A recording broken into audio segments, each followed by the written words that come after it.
வணக்கம். நிலவன் டிவி செய்திகளுக்காக தனலட்சுமி. பாஜகவில் இணைந்து 2 ஆண்டுகளை கடந்தும் தனக்கு உரிய அங்கீகாரம் மற்றும் பொறுப்புகள் வழங்கப்படாதது குறித்து நடிகர் சரத்குமார் தனது ஆதரவாளர்கள் கூட்டத்தில் ஆவேசமாக பேசியுள்ளார். பதவி கிடைக்கவில்லை என்பதற்காக அவசரப்பட்டு முடிவெடுக்க கூடாது, ஆனால் என் பொறுமைக்கும் ஒரு எல்லை உண்டு என்று குறிப்பிட்ட அவர், மனைவியிடம் கேட்டு முடிவெடுப்பதாக கிண்டல் செய்பவர்களை முட்டாள்கள் என சாடினார். அண்ணாமலை மற்றும் நயினார் நாகேந்திரனிடம் பல முறை கோரிக்கை வைத்தும் தகுதியுள்ள தனக்கும் தனது மனைவிக்கும் ஏன் இன்னும் அங்கீகாரம் வழங்கப்படவில்லை என கேள்வி எழுப்பியுள்ளார். மேலும் கட்சியின் முன்னோடிகள் பாஜக தலைமைக்கு கடிதம் மூலம் கோரிக்கை வைக்க வேண்டும் என்றும், இதற்கு பிறகும் தாமதப்படுத்தினால் அடுத்த கட்ட முடிவை எடுக்க வேண்டியிருக்கும் என்றும் அவர் எச்சரிக்கை விடுத்துள்ளார். நிலவன் டிவி செய்திகளுக்காக தென்மண்டல செய்தியாளர் சின்னத்தம்பி. இல்ல, இணையும் போது கொடுத்ததை என்ன சொன்னாங்கன்னு அவங்களுக்கு தெரியும்ல. இது வரைக்கும் பொறுப்பே வரல. அப்ப ஏதாச்சும் சொல்லியிருப்பாங்கல்ல, சொன்னது என்னன்னு அவர்களுக்கு தெரியும்ல. அந்த பொறுப்பு இல்லாதனால நம்ம உட்கார்ந்து பாக்குறோம். அந்த பொறுப்பு வழங்க வேண்டிய சூழ்நிலை, பொறுப்பு இருந்தா போய் செயல்பட முடியும். ஒரு நிமிஷம், நீங்க என்ன கார் ஓட்ட சொன்னீங்கன்னா நான் வந்து லைசன்ஸ் வச்சிருக்கணும், கார் ஓட்ட தெரியணும். கார் ஓட்ட தெரிஞ்சு லைசன்ஸ் வச்சு நான் கார் ஓட்ட விடாம இருந்தீங்கன்னா நான் எப்படி வந்து கார் ஓட்டுறேன்? அந்த மாதிரி தலைமையிட்ட வந்து நான் தெரிவிச்சுட்டேன், மறுபடியும் தெரிவிச்சிருக்கேன். தொடர்ந்து ஒரு 15 நாளா சொல்லிட்டு இருக்கேன். அதற்கான முயற்சிகள் எடுக்கப்பட்டு வருகிறது என்று அவங்க சொல்லிட்டு தான் இருக்காங்க. ஆனா இன்னைக்கு இந்த கூட்டத்திற்கு காரணம் நீங்க வந்து எடுத்து சொல்லணும்னு சொல்றதுனால மறுபடியும் ஒரு எழுத்துப்பூர்வமா எழுதி சொல்லலாம்.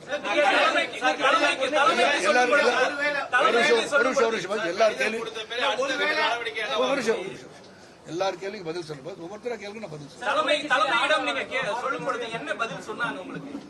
தலைமையிடம் வந்து நம்ம வந்து பிரசிடென்ட் வந்து அப்பாயிண்ட் பண்ணாம இருந்தாங்க. அந்த தேர்வு முடிந்தவுடன் நாங்கள் நிச்சயமா நாங்க சொன்னதை செய்கிறோம். நாங்க தேர்வு நடந்தது, தொடர்ந்து தேர்தல் வந்துருச்சு. இப்ப எங்களுக்கு என்ன, தொடர்ந்து வெஸ்ட் பெங்கால், அஸ்ஸாம், கேரளா, பாண்டிச்சேரி, தமிழகம் வந்து தேர்தல் வந்துருச்சு. மறுபடியும் தேர்தல் வந்த பிறகு அப்படின்னு சொல்லும் போது இந்த அளவிலே ஒரு பொறுப்பு இல்லாம எப்படி இருக்கிறது இவங்களோட ஆதங்கம். பாம்பேல போயிருந்தேன். உங்களுடைய தொண்டர்கள் வந்து மீண்டும் சமத்துவ மக்கள் கட்சியை தொடங்க வேண்டும் ஒரு கோரிக்கை வச்சிருக்காங்க. தொண்டர்களுடைய பேச்சுக்கு உங்களுடைய தொண்டர்கள் அவங்க ஆதங்கத்தை சொல்றது அவங்களுக்கு வந்து உரிமை இருக்குல்ல. இந்த மாதிரி இருக்கேன், நீங்க ஏன் தொடங்கக்கூடாது அவங்க கேட்டாங்கன்னு சொல்லணும் இல்லையா அவங்கள்ட்ட. நான் உங்களிடம் அதை சொல்லாம இருந்தால் அது தவறாக இருக்கும். அதனால சொல்றேன். அவங்க சொல்றாங்க, ஏன் நம்ம நல்லா தானே போயிட்டு இருந்தோம், என்ன நம்ம வந்து தேர்தல் காலத்தில் வந்து நம்ம வந்து நிக்க சொல்லும் போது இன்னைக்கு சொல்றாங்க எல்லாம், நீங்க ஒவ்வொரு முறையும் தனித்து போட்டியிட வேண்டும் சொன்னதை நாங்க வந்து உண்மையிலே நம்ம கரெக்டா பண்ணிருந்தோம்னா இன்னைக்கு நம்ம இந்த நிலைமையில் இருந்திருக்க மாட்டோமே தலைவா அப்படின்னு அவங்களும் சொல்றாங்க. இன்னைக்கு அவர்கள் செய்ததும் தவறு என்பதை ஒப்புக்கொண்டுள்ளார்கள். ஆனா அவங்க கேட்கறது, ஒரு பொறுப்பு உங்களுக்கு இருந்தா எங்களுக்கு பொறுப்பு வாங்கி கொடுக்கறதுல என்ன இருக்கு, உங்களுக்கே பொறுப்பு இல்லையே. தேர்தலுக்கு முன்பாக பொறுப்பு அறிவிக்கப்படலாம், உங்களுக்கு நிலைப்பாடு என்ன சார்?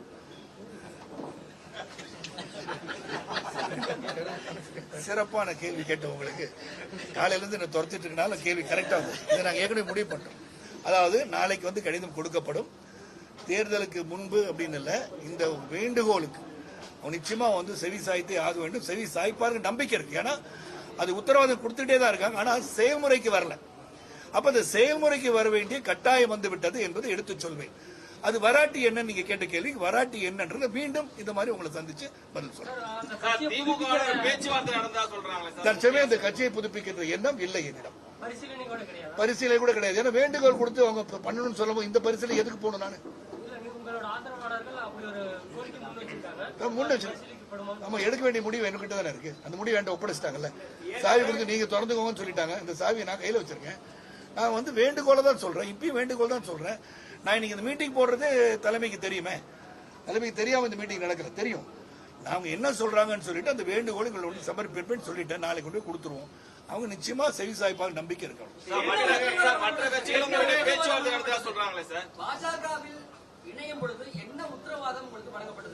நம்ம தேசியத்துல பொறுப்பு இருக்கும்னு சொன்னாங்க. அது உண்மை. விஜயதாரணி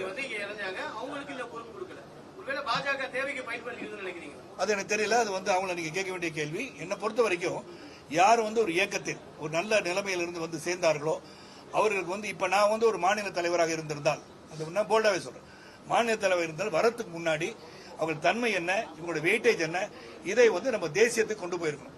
தேசியத்துக்கு கொண்டு போயதுக்கு பிறகு அவங்களை சேர்க்கணும். வந்து சேர்ந்திருக்கன்னு சொல்லி சேர்க்க வச்சுட்டு அவங்களை வந்து காக்க வச்சிருக்கு தவறுன்னு நான் நினைக்கிறேன். அதாவது விஜயதாரணியும் வந்து ரொம்ப நாளா இருக்காங்க. அப்படி பொறுப்புகள் இருக்குன்னா தான் அவங்க செயல்பட முடியும் நான் சொல்றேன். இப்ப you want use somebody's strength, they should be given some posting in the party. அது இல்லாட்டி வருத்தமா தானே இருப்பாங்க.